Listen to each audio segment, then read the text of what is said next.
अरे यारे देवर दुलरुआ त तुम मोरे दुलरुआनु हो। देवर भैया राउर बानी परदेसवा फलवा विचार दीहू। देवर भैया राउर बानी परदेसवा फलवा विचार दीहू।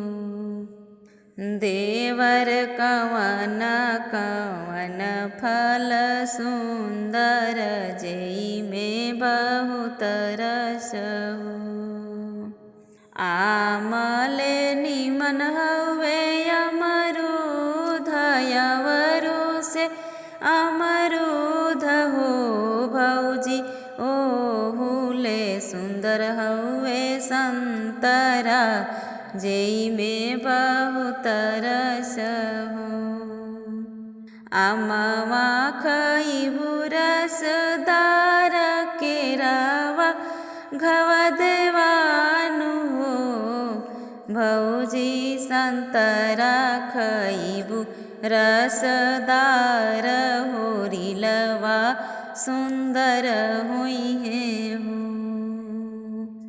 अरे यारे देवर दुलरुआ त तू मोरे दुलरुआनु हो। देवर कवन कवन रंग सुंदर से हो रंग विचार दीहू। देवर कवन कवन रंग सुंदर से हो रंग विचार दीहू।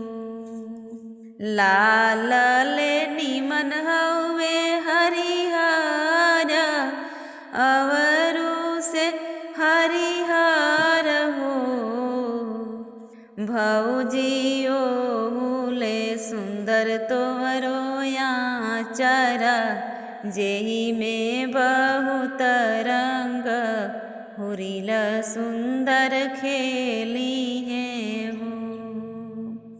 भौजी ओहुले सुंदर तोरो आचरा जेई में बहुत रंग होरिला सुंदर खेली है हो।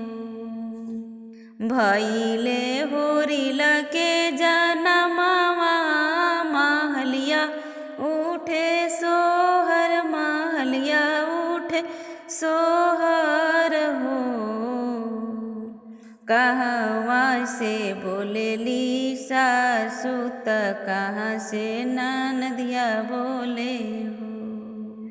ललना कहवा से बोलेली सासु त कहाँ से ननदिया बोले हो। ललना कहवा से बोलिले बलमुआ होरिला अति सुंदर हो। ललना कहवा से बोलिले बलमुआ होरिला अति सुंदर हो। झाकी ताकी बोलेली सासु त सौरी घर ननदिया सौरी घर ननदिया नो हो। ललना खिड़की से बोलिले बलमुआ होरिला अति सुंदर हो। धनिया कवन कवन फल खइलू होरिला अति सुंदर हो। धनिया कवन कवन फल खइलू होरिला अति सुंदर हो। एतना बचन देवरू सुनेले भैया संग बिहसेले हो।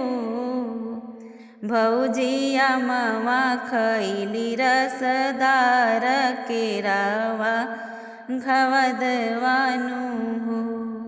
भौजी संतरा जे खैली रसदार होरिला अति सुंदर हो। नाची के गावेली सासू त ननदिया बजावेली हो। देवरू भैया संग खोजिनी नाचावेले बधैया खूब लूटावेले हो। देवरू भैया संग खोजिनी नाचावेले बधैया खूब लूटावेले हो।